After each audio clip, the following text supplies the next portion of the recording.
Yes, Your Honor. This submission you are making is with respect to the application to approve for the first accused or in general? In general, actually. In general, yes. Which means that you are proposing that we should also not proceed with Yes, Your Honor. You suspend. Yes. Yes, Your Honor. Rights to this court. And not the IO. Those are the instructions from the DPP, Your Honor. Very well. So I think now that we are intending to tender the proposed sureties for approval, so that the court can make a decision. Yes, Mr. Ligunya will respond. Mr. Ligunya, now you can submit on those submissions that have been made by the DPP. Your Honor, to my learned colleague, we strongly differ from the submissions that he has tendered. In fact, Your Honor, we deem the same trifling with the orders of this court,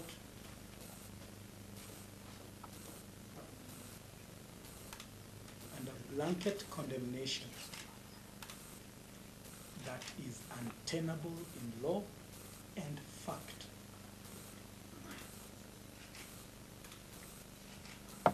It is a matter of record that whereas in the first instance,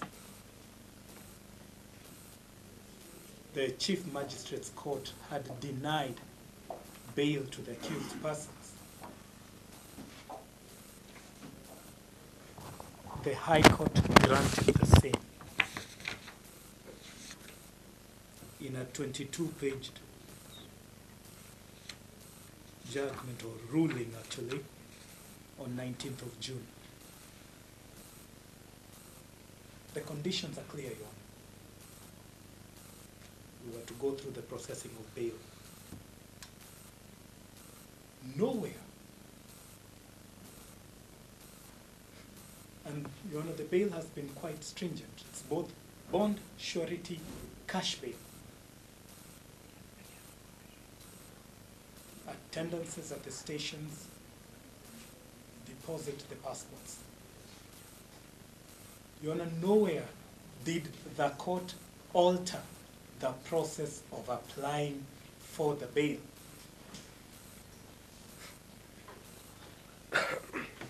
To be specific, neither the High Court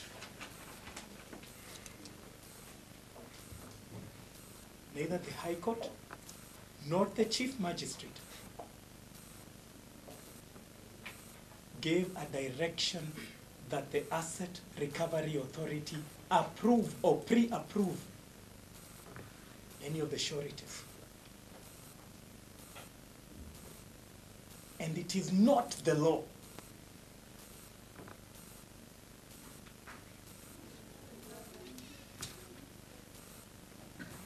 The Asset Recovery Authority is not a judicial organ with, or having any quasi-judicial power.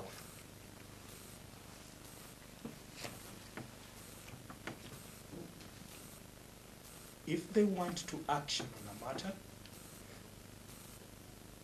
like anybody else, they come before this court and obtain relevant orders.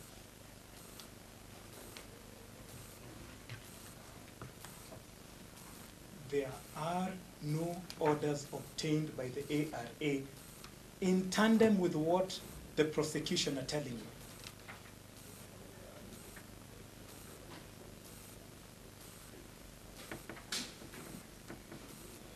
The DPP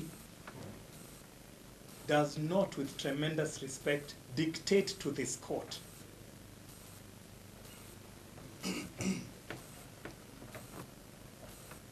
Neither can his office change the law from what it is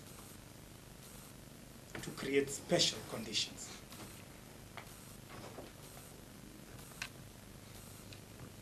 You are being told, Your Honor,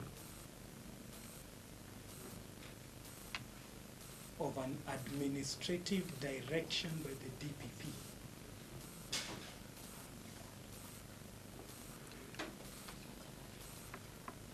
When was that direction made?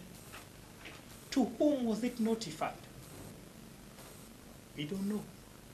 We are here. We've come back at 2 o'clock. The situation has changed.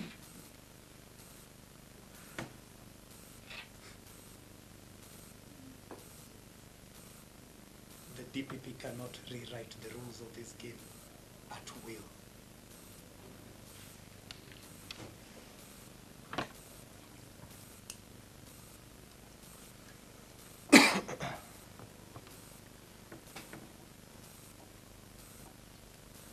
Our clients, Your Honor, our client has adhered to the entire process, and it has been rigorous.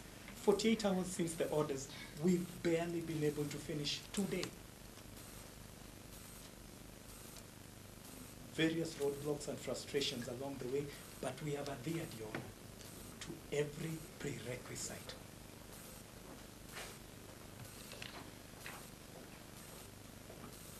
To say that our client should adhere to a directive of the DPP that they are not even aware of, that this court is not even aware of, would be impunity at its best.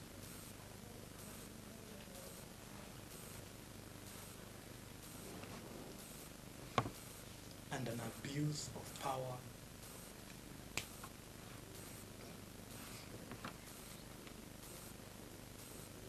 that is utterly prejudicial to the Constitution.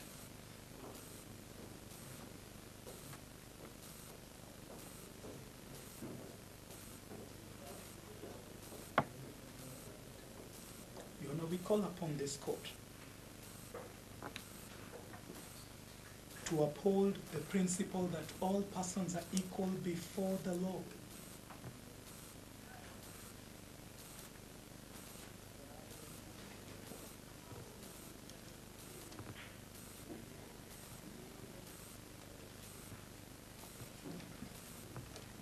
That when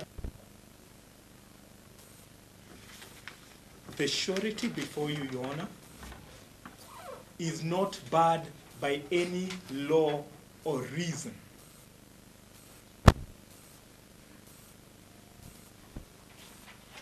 The property is not owned by the accused, has not been transferred by the accused.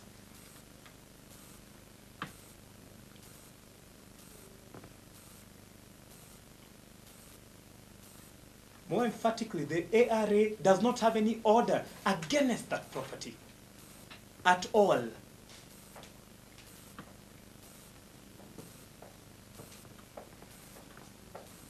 Been told of a prime mover, and you've been given an example, Your Honor.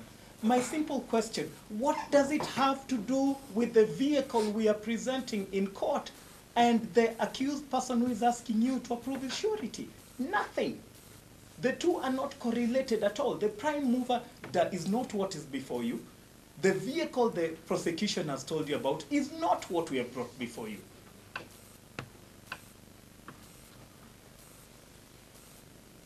So this vehicle that...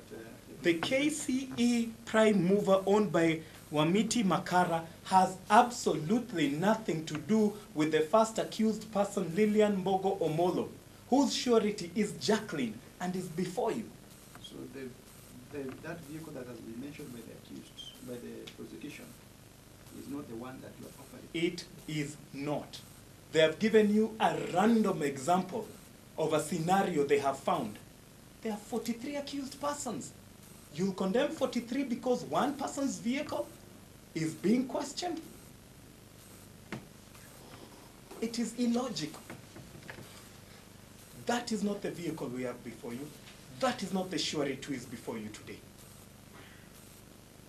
I would have thought they would have said, this vehicle that is now before you, this person who's standing before you, is one of those we are probing. That is not being told to you, because that is not the case.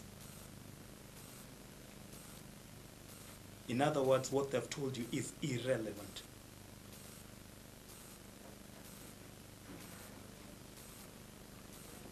Your Honor, we have complied. this charade has to come to an end. We ask you to verify and approve the surety as per the law, not as per the DPP's directions. That is all. The prime mover, Yes. it is from the NTSA actually. So from which documents did you get that? They are before the court. They have been submitted. They have been submitted, yes. For which accused is the question? For which accused person? Is it the first accused? Not for the first accused, Your Honor. With regard to the first accused. Our submission is that the IO has not done proper verification. We need to be very clear about this. Yes. Because I could see. True, Your Honor. However, if the IO has not complied with our directives. Okay, let me ask you, Mr. Karudi. Yes, Your Honor. The direction that these approvals take is that the court submits the documents to the IO Yes. to the verification.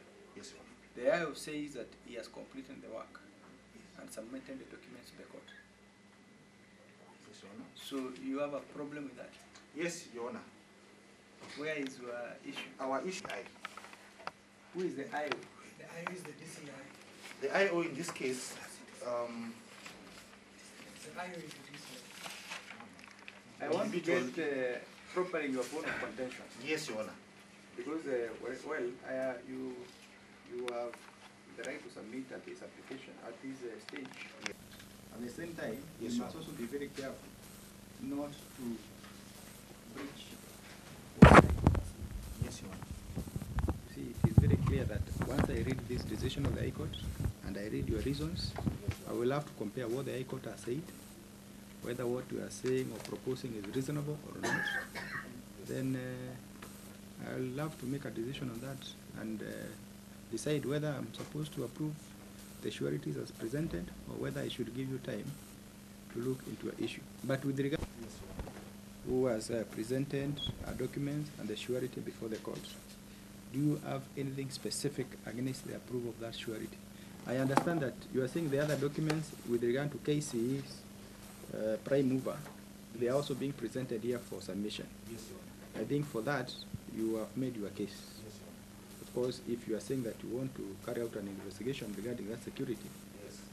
probably I'll give you a time frame within which you should be able to come back and tell me whether you will proceed with that objection or not.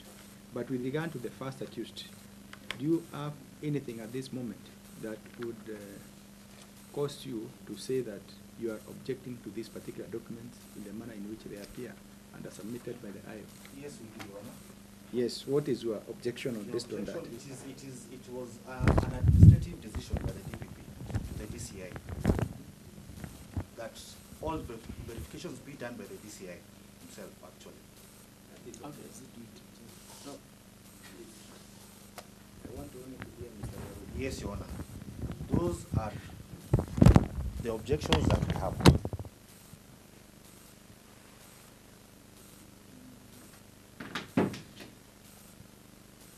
One thing that you must be very clear about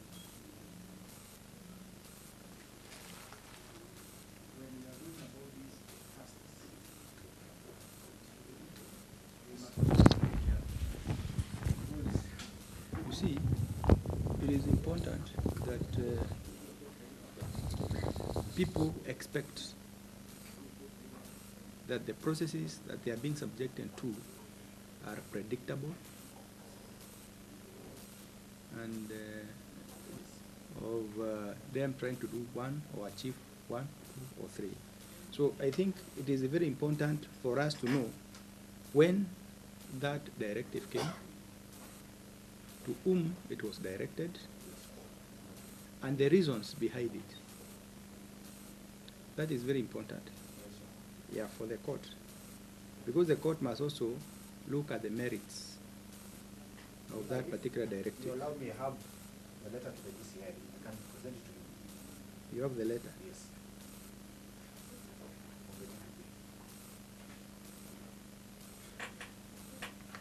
Okay, let me see the letter.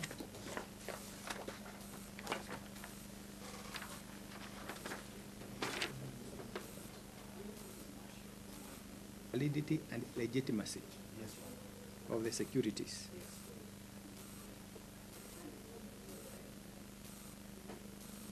And that is the gist of your objection. That is the gist of the objection.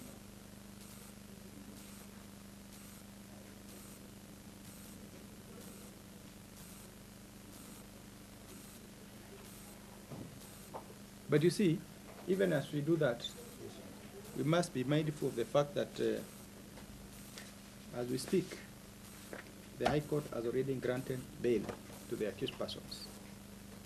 Yes, Your Honor. If we continue to hold them in custody, when they have complied with the conditions set by the High Court, Yes, Your Honor. it will be contravening their rights to be out on bail, isn't it? Yes, Your Honor. So we must be very clear that even as we introduce these processes, they are not intended to deny them their right to be out on bail, which the High Court has actually granted. So if I may ask, if we are to allow you to go through this process, how long might it take? Is it something that you do in 2 hours, 1 hour? Your Honor, I would give it a week. So, Mr. Karudi, I think we have to be very careful Yes. because what we are now doing here is that we are also looking at the rights of persons who have already been granted the right to be on bail by the High Court. And this court would be also treading on very dangerous ground if it were to say that it is going to make orders that will make it difficult for these people also to enjoy that right that the High Court has recognized and granted. So must be a very clear balancing act to be done by the court to ensure that the court does not trample, this court does not trample granted, particularly when they are presenting sureties and indicating to the court that they have all complied. And the only problem now we are facing is the fact that there is an administrative requirement that has been introduced by the Office of the DPP. In as much as I want to hear you, and in as much as I would want to consider your objection, the objection must also not be seen to go against the express orders of the High Court. I think with regard to those comments which I've made, I'll make a small ruling based on what has been done here, or your arguments which have been done today, so that the court can give a clear direction on how it wants to proceed with this matter. But at the bottom of it, you must remember that these persons have been granted bail by the High Court. And the only thing that this court is supposed to do is to approve the sureties. Yes, The court is not even considering whether or not they should be out on board, because that question has been answered. The court is only supposed to consider whether the persons that have been presented before it are suitable sureties and they have put in sufficient security as directed by the High Court.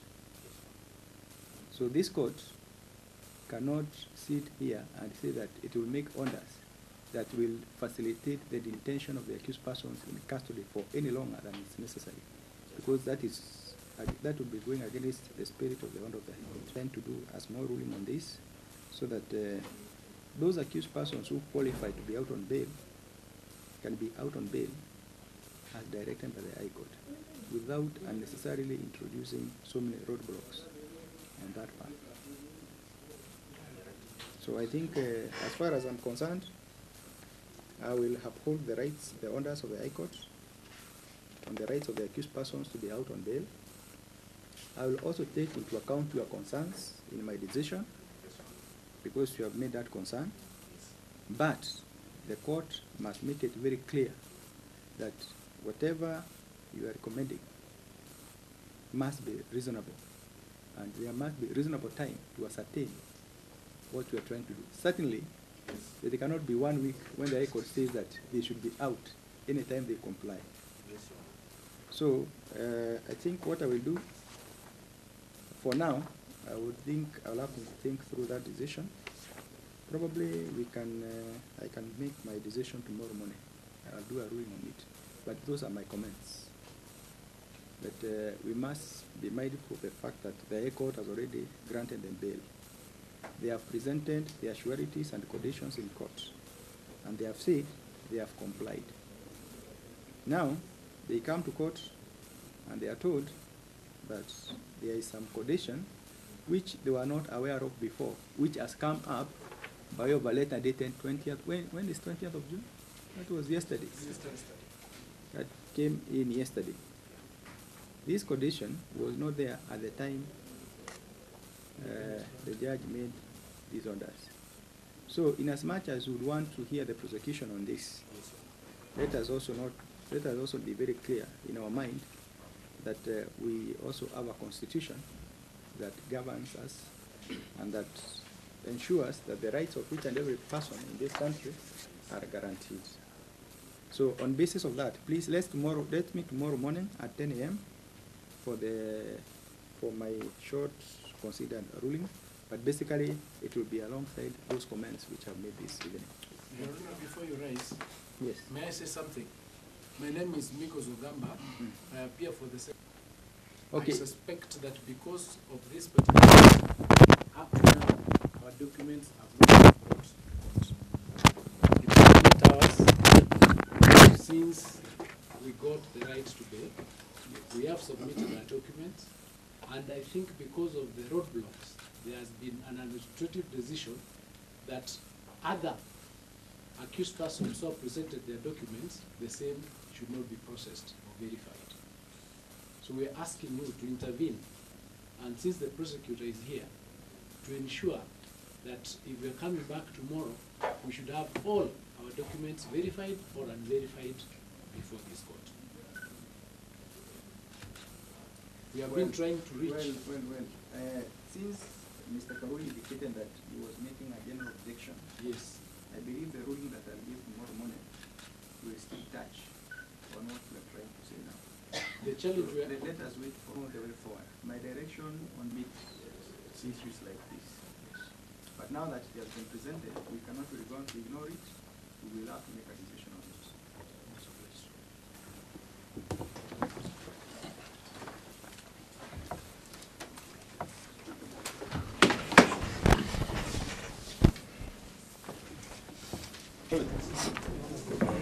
What I'd essentially like to say is we are seeing an unprecedented level of interference in the judicial systems.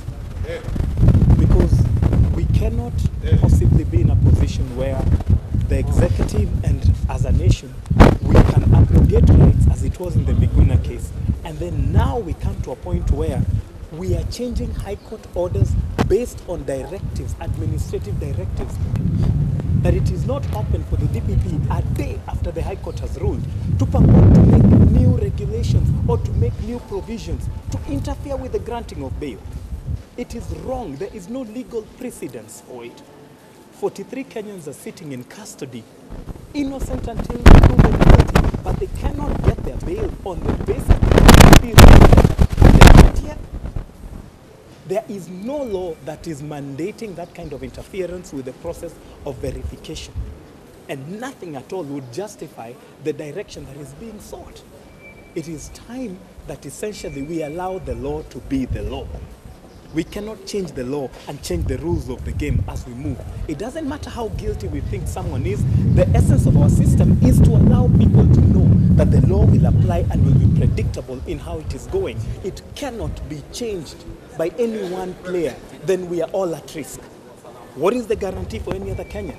When it was one man Miguna, it was easy. Now it's 43 Kenyans. If we keep allowing this, tomorrow it is someone else. We cannot keep waiting until it gets to me or the next person. We really just have to put our foot down and let the law remain the law. We are quite disappointed with the interference that we are seeing. And that's what we call it, interference. That's all. Because of this letter from the DPP, documents that were presented by a number of the accused persons who are in custody for verifications, 48 hours after presentation, those documents have not been brought to court to confirm whether or not they are correct sureties to be used. Because of this letter, the IO and many other officers who are supposed to handle this matter, we understand, are not ready or able to bring those documents to court for verification and for the use of the sureties. This, in essence, that granted the accused person's bail. And these directives from the DPP, and we raised it before, there are directives from the DPP to the judiciary.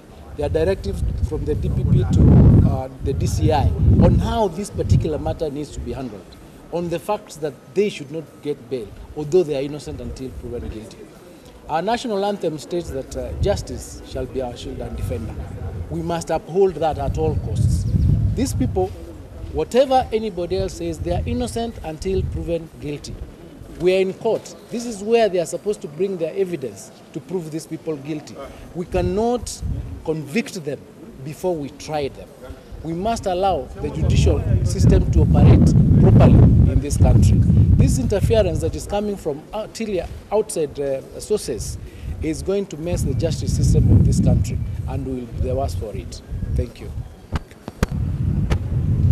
The last hurdle for the NY suspects was the verification of the sureties, the owners of the properties that are standing to guarantee that once the suspects are released, they will come to court. And if they don't come to court, the owners of the properties are ready to lose that property.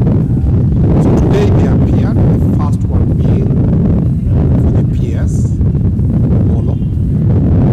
They presented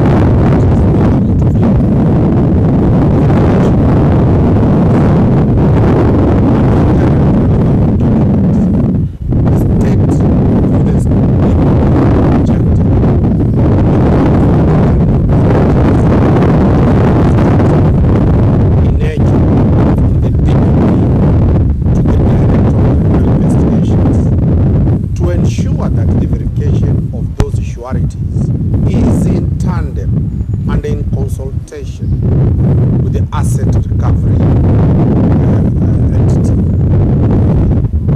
Therefore, they asked for 7 months to ensure that they do that. And the new directions from the director of criminal investigation and Mr. personally the sureties.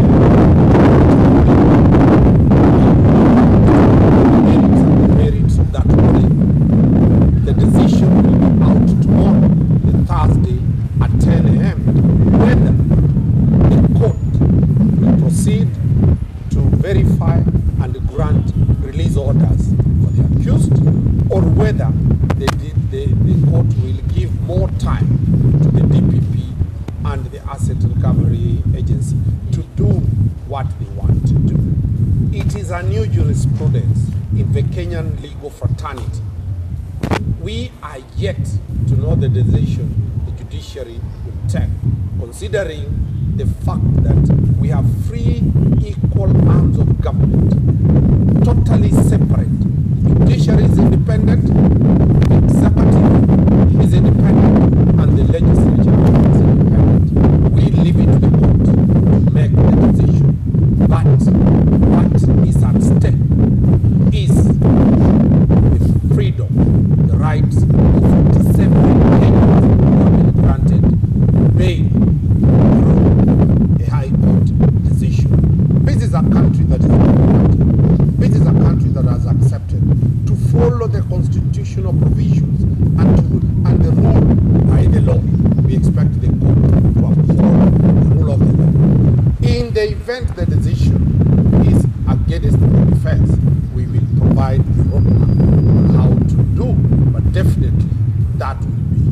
water to